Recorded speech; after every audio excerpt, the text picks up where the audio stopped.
international tanto a la norms, liberación de which los rehenes demand both the israelíes release of como Israeli el acceso hostages and humanitario a humanitarian Gaza. access to Muchas Gaza. gracias. Thank you. I thank the representative of Panama for the statement, and I give the floor now to the representative of China. President, I thank ASG Chiari for 我 the 也感 briefing. 谢沙拉比先生的发 I 言。 also thank Mr. Sharabi for 我 his 们对你的 statement. 遭遇 We express 和 our 失去亲人 sympathy 的 for 痛苦 what you have been 表示 through 同情。 and your pain of losing loved ones. 15个月的冲突15 months of 使 conflict 加沙 have 面 made 目全 Gaza 非， unrecognizable 使许多人 and 遭受了 caused 难以承受的痛苦。 unimaginable suffering upon many people. 我们衷心希望 We 所有的 sincerely 痛 hope 苦 that 都可 all 以 that 结束， suffering will come to an end, 希望所有人质 that all 和被 hostages 扣押人员 and those held 尽快获释， captive will be promptly 希望 released, 加沙 and that 恢复和平。 peace will be restored in Gaza. 但局势发展， Yet the developments in the 事与愿违。 situation have proven otherwise.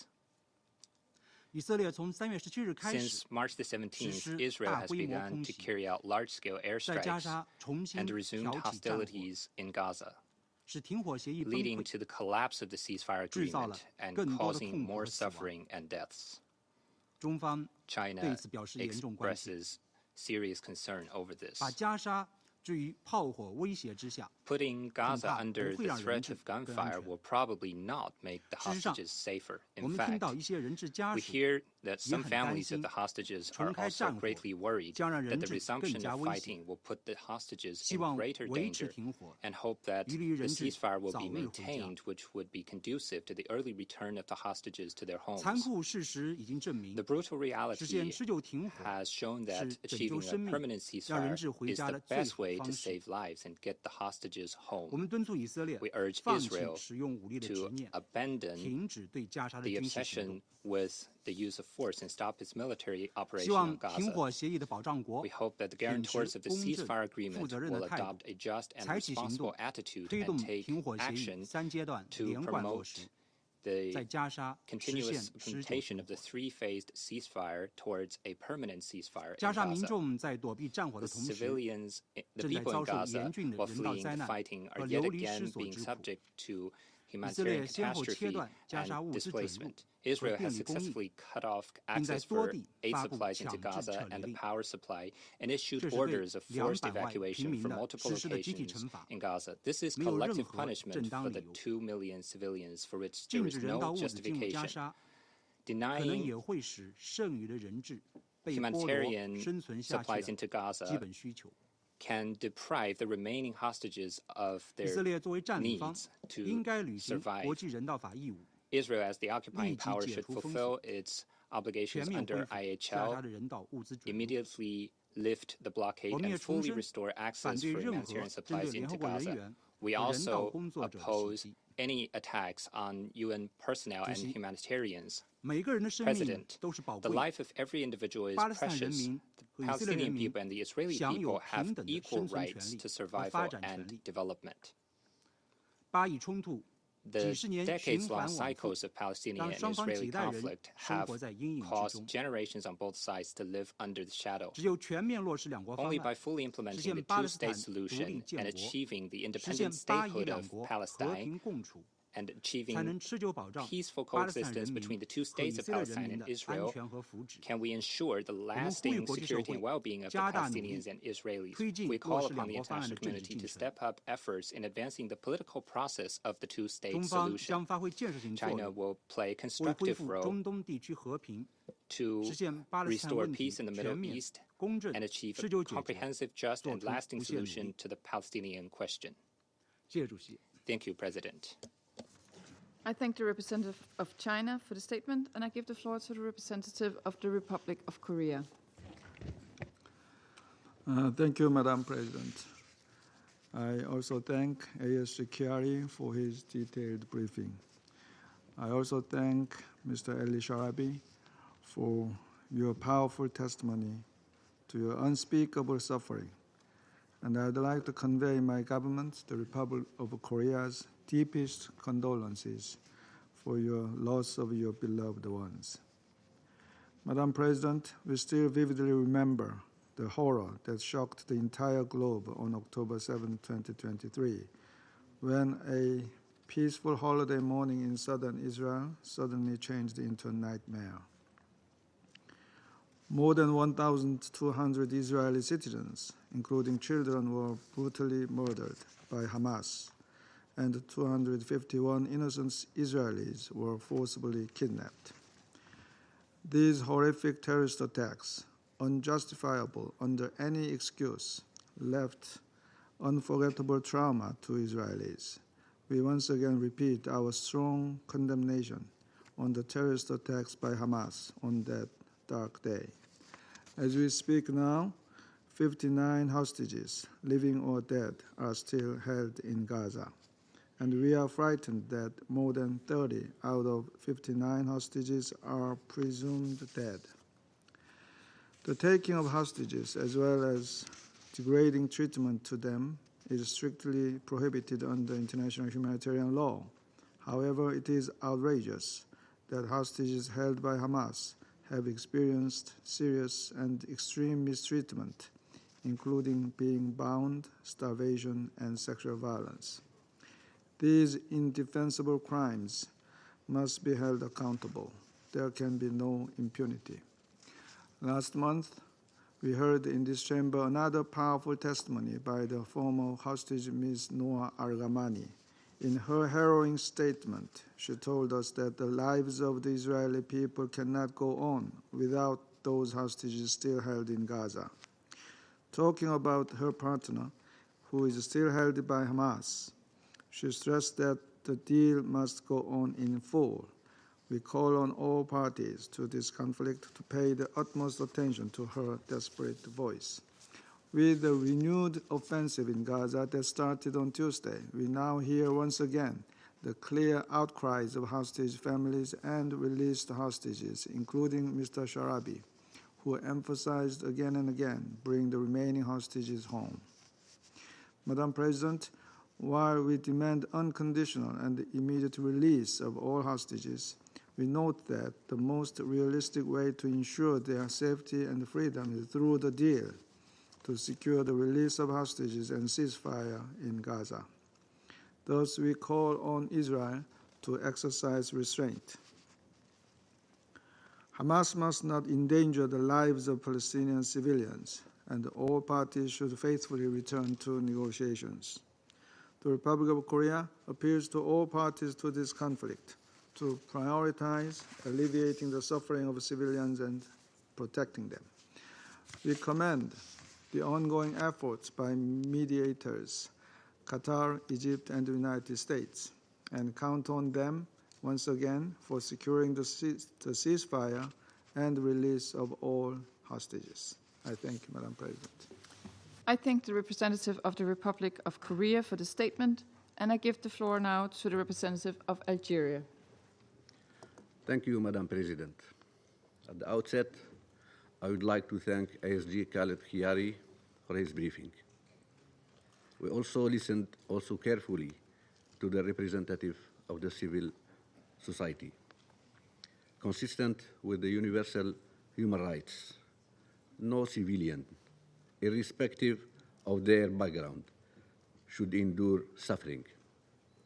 Every innocent life matters.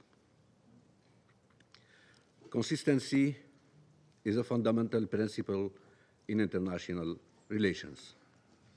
A selective, cherry-picking attitude toward international law, particularly international humanitarian law, is not acceptable.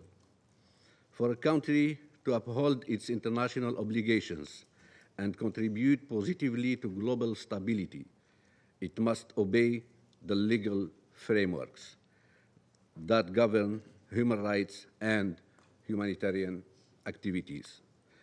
Algeria, as a serious member of the international community, firmly respects and upholds all its international obligations. We firmly believe that the law is the cornerstone of international law. Without adherence to international law, we risk descending into a jungle where might make right and injustice prevails. Regrettably, this is precisely what we witness today. In the occupied Palestinian territories, what we see unfolding before us is not the rule of law, but rather an environment where no rules are respected and basic human dignity is disregarded. Humanitarian access, you can block it. Children, women, and elderly, you can massacre them. And workers, UN staff, journalists, and medical staff, you can target and kill them. These are the new rules that have been established in Gaza. Madam President, since October the 7th, members of this Council have constantly adopted resolutions calling for the release of all hostages. We have easily reached agreement on this matter, but we have failed to achieve one crucial call: the immediate and permanent ceasefire. Today, this is the cause of the suffering endured by all people in Gaza. The failure to impose this essential measure prolonged the pain and devastation in Gaza, the pain on all sides. Madam President, international humanitarian and human rights law guarantees the rights of individuals in captivity, ensuring their dignity and human treatment. Moreover, the principle of non-reciprocity, a cornerstone of international humanitarian law, prohibits revenge or retaliation. Even during times of conflict, the protection of human dignity must remain a priority. Suffering cannot justify another suffering. However, it is with great regret that we observe the Israeli occupying powers' blatant disregard for these fundamental principles. To illustrate this, first, over 9,500 Palestinians are currently detained in Israeli prisons, with more than 3,400 held under administrative detention, without charges or trial.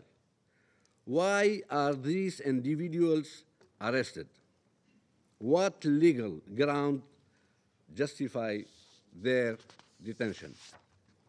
Second, since October 7th, the Israeli occupying authorities have cut off all cooperation with the ICRC, rendering detainees disappeared.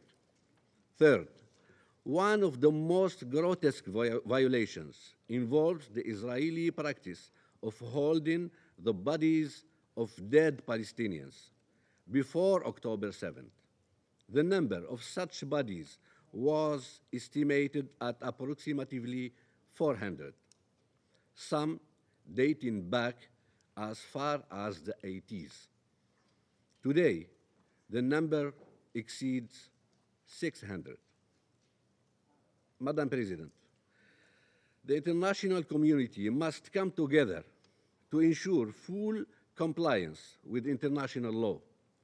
Double standards and selective enforcement of these principles are unacceptable. The law must be upheld universally, without exception, to protect the rights of all individuals, regardless of their nationality or the conflict they find themselves in. Only by holding all parties to the same legal standards can we hope to bring an end to the suffering and build a just and lasting peace. I thank you. Thank the representative of Algeria for the statement, and I give the floor to the representative of Pakistan. Thank you, Madam President. Madam President, we thank Assistant Secretary General Khalid Keri for his briefing to the Council this morning. We have also heard with sympathy the statement of Mr. Sharabi and commiserate with him on the loss of his family. Madam President, civilians have been the central victim of the current war in Gaza and the occupied Palestinian territories. Hostage-taking is prohibited under international law and constitutes a violation of fundamental humanitarian principles. The protection of civilians must be ensured in full compliance with international humanitarian law, including the Fourth Geneva Convention. However, international law must be applied uniformly, universally, and consistently.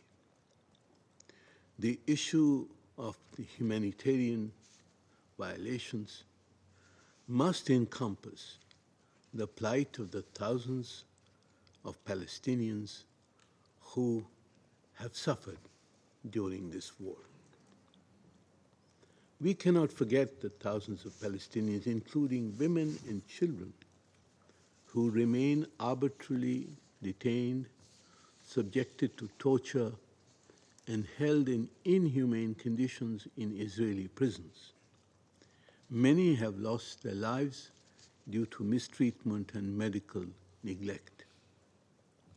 Our colleague from Algeria has just outlined this suffering of Palestinian detainees. The international community must not turn a blind eye to their suffering. Justice and human rights cannot be applied selectively. For illustration, the recent report of the Commission of Inquiry stated that Israel's systematic use of sexual, reproductive, and other forms of gender-based violence since October 7, 2023, and it found, and I quote, Israeli forces have committed the crime against humanity of persecution based on gender. Madam President, we must turn to ending the suffering in Gaza, in the occupied Palestinian territories, and in the region.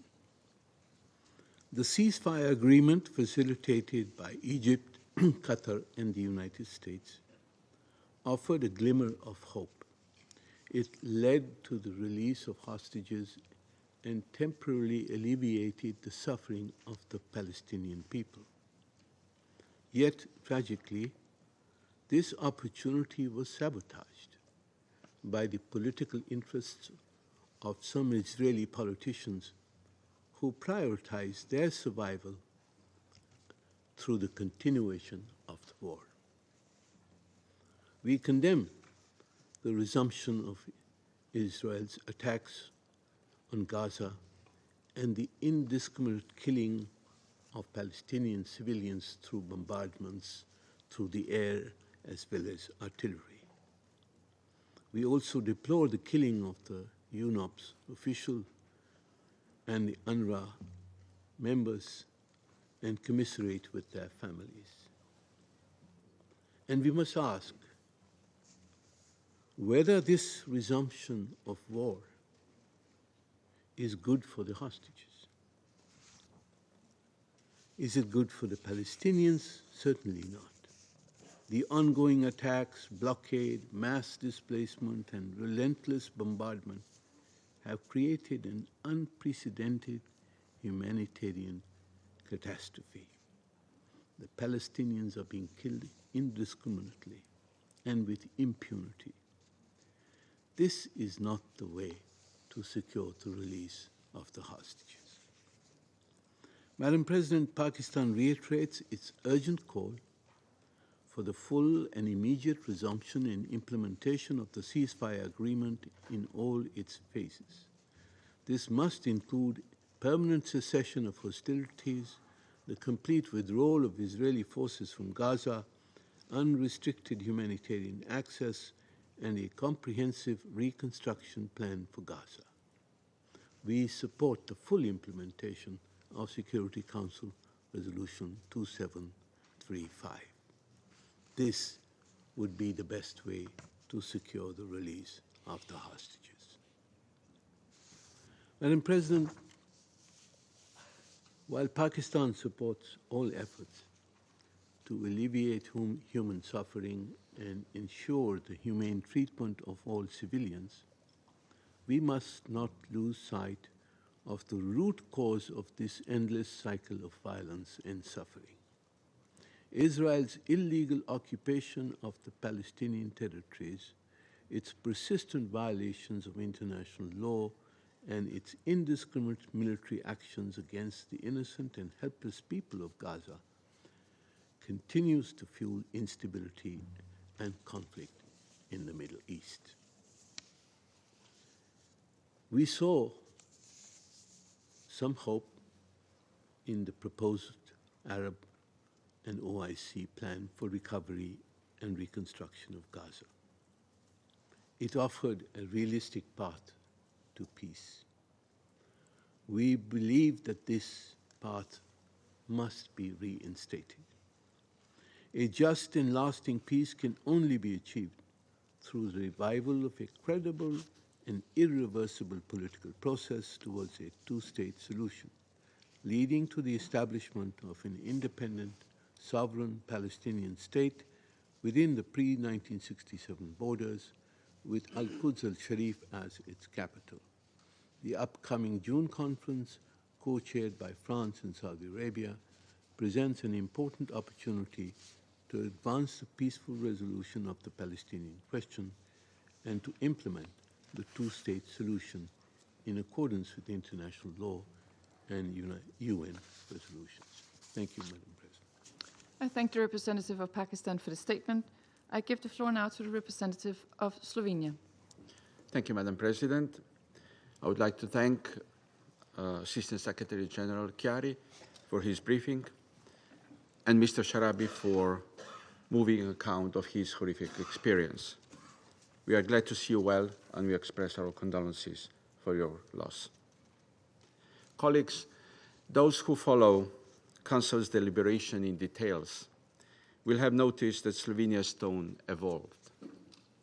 But we have always, every single time, advocated for respect for international law, the unconditional release of hostages, the protection of Palestinian civilians, an immediate ceasefire, and unimpeded delivery of humanitarian aid to Gaza. We have consistently claimed that people trapped in Gaza cannot continue to endure this terrible suffering, let them be Israeli hostages or Palestinian civilians. We always defended Council's action, also to ensure release of hostages. I want to recall the Resolution 2728, drafted by the 10 elected members and adopted by this Council last March. It contains a clear demand, quote, for immediate and unconditional release of all hostages, end of quote. Colleagues, we once again condemn terrorist attacks on October 7 and hostage-taking by Hamas and other armed groups. We are a violation of international law. Every hostage needs to return home and rejoin with their loved ones. They need to feel again the warmth of the sunlight. And ultimately, they need to see accountability for violations and abuses perpetrated against them, including those against Mr. Sharabi. During recent ceasefire, 25 hostages were released and the remains of 8 were returned. We welcome every life freed. We were devastated following the return of remains of those who died in custody, in captivity, in particular the Bibas family. We deeply regret that the negotiations to secure the release of the rest of hostages have not continued, and the process of finding a peaceful solution through dialogue has stalled. Will cutting electricity, halting humanitarian aid, or intensifying military operations truly bring the remaining hostages home alive? Or will that put them in additional danger? We disagree that the return to fighting was a necessity. War is never a necessity, but a choice. There is no military solution to any conflict, and neither is to the one in Gaza. It is only peace that would bring hostages home sooner. The best option for them to enjoy freedom again is respecting the ceasefire agreement in line with Resolution 2735. We support it and joined the appeal by hostage Noah Argamani made here in the Council chamber a month ago for the deal to go on in full and completely in all the stages. We therefore once again thank and appeal to mediators, the United States, Egypt, and Qatar, to continue their tireless engagement. And we urge Hamas and Israel to return to negotiations table in good faith. Madam President, I would like to extend our condolences to all families and friends of hostages that have lost their loved ones. All remaining hostages need to be released immediately. This is our demand that we continue to voice since October 7. Hostages should be treated with humanity and with respect for the inherent human dignity, including during their release. The ICRC must be granted access to them. I repeat, suffering of hostages should never be a bargaining chip. Neither should humanitarian aid ever be weaponized. Finally, we fundamentally disagree with the notion that the loudest voices on human rights lost their voice. Not all of us. Slovenia proudly stands for human rights and protection of all civilians in all situations. And with this in mind, we cannot accept that the war in Gaza continues to be fought by sacrificing lives of Israeli hostages, Palestinian civilians, as well as humanitarian workers. Thank you, Madam President. I thank the representative of Slovenia for the statement, and I give the floor to the representative of Sierra Leone. Thank you, Madam President. I thank Assistant Secretary General Khalid Kiari for his important briefing.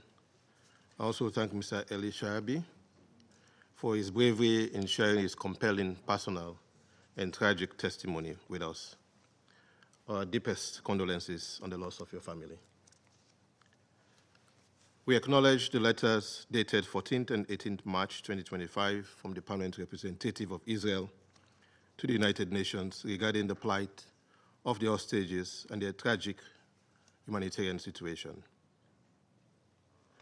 As this Council focuses on hostage-taking today, one undeniable reality of this ongoing conflict in Gaza Strip is its devastating toll on civilians, both in Israel and in Gaza. Since the attack on 7th October 2023, hostages and civilians have endured extreme suffering with severe humanitarian consequences. The unacceptable attack resulted in the abduction by Hamas and other armed groups of 250 individuals, men, women, and children, ranging in age from 9 months to 85 years.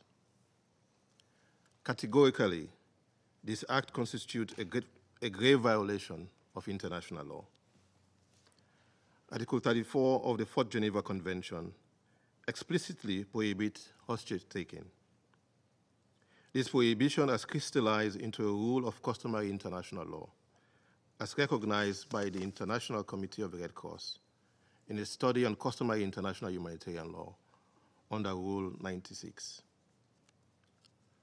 While the first phase of the ceasefire led to the release of 38 hostages, some of whom tragically perished in captivity, we remain deeply concerned that 59 individuals are still being held hostage.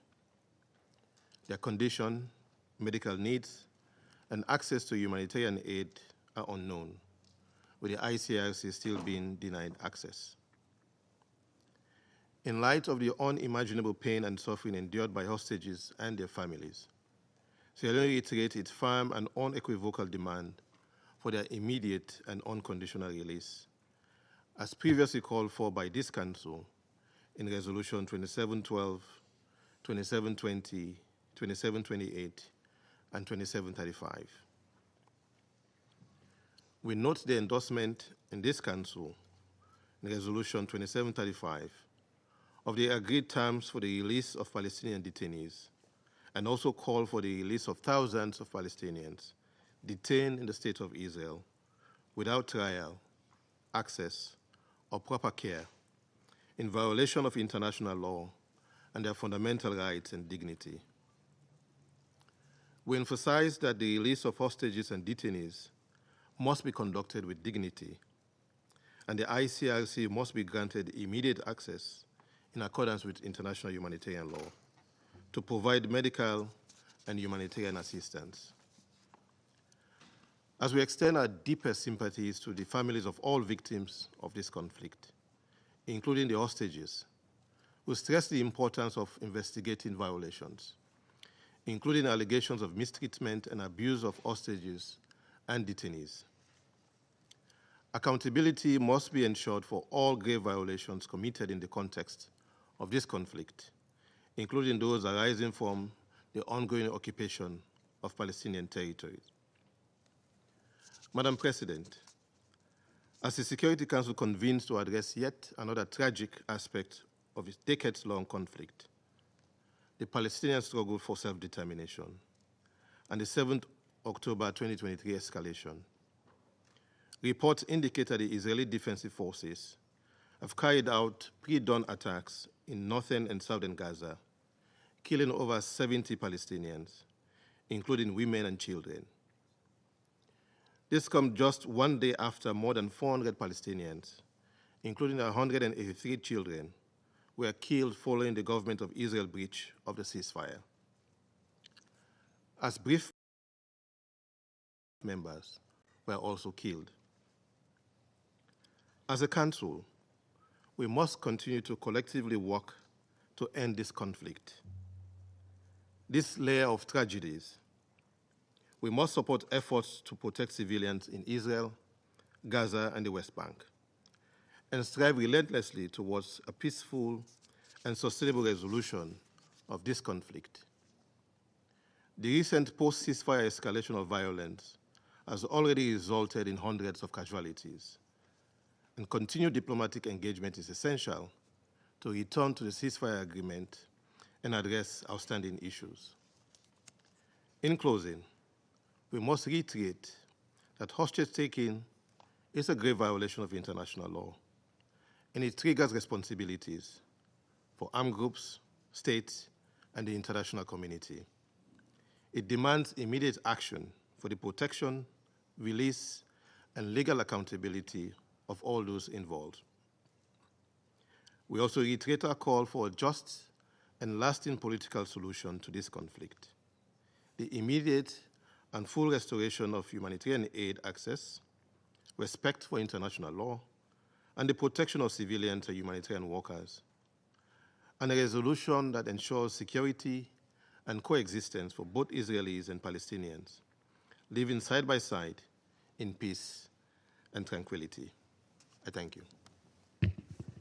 I thank the representative of Sierra Leone for the statement. I give the floor to the representative of Greece. Thank you, Madam President. I also wish to thank ASG Khaled Khiari for his briefing, as well as Mr. Eli Sharabi for his testimony here today. Madam President, 531 days have passed since Hamas launched a brutal terrorist attack on Israel. Greece immediately condemned this attack, as well as the cruel treatment of all hostages kept in captivity in terrible and inhumane conditions. Today, 59 hostages remain still in Hamas's captivity, 24 of whom are believed to be alive.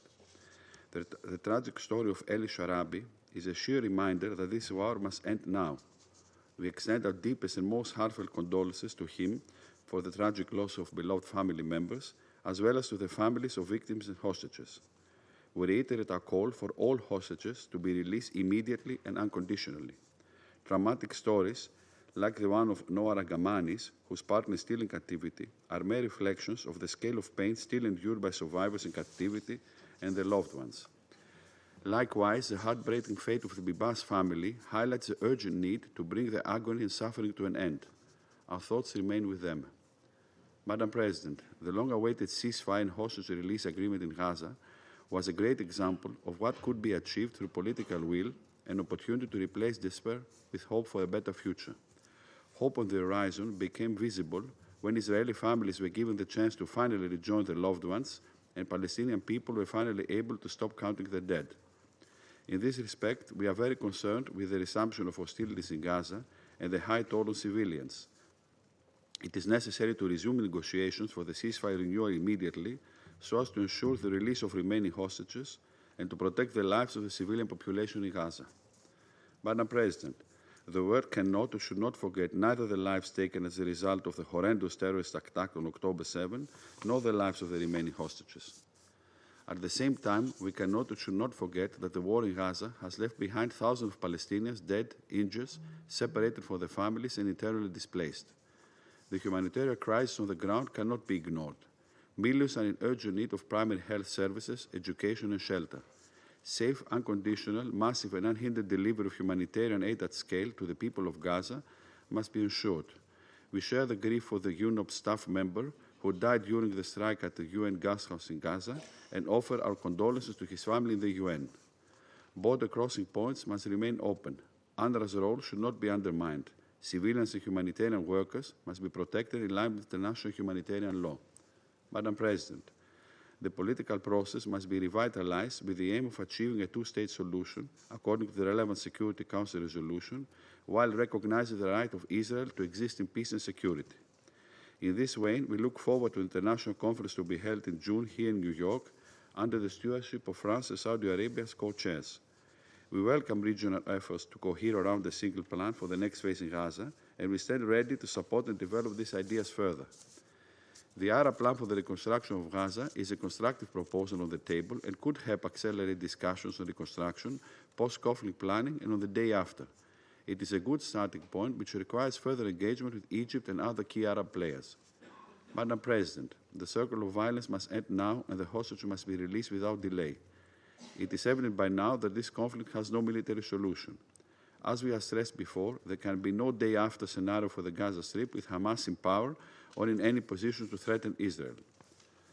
We cannot change the past, but we can start now and lay the foundation for the future.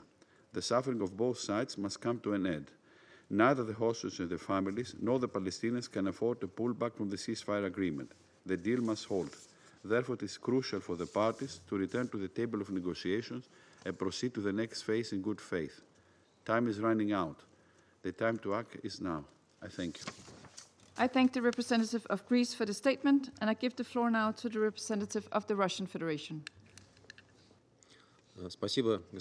Thank you, Madam President.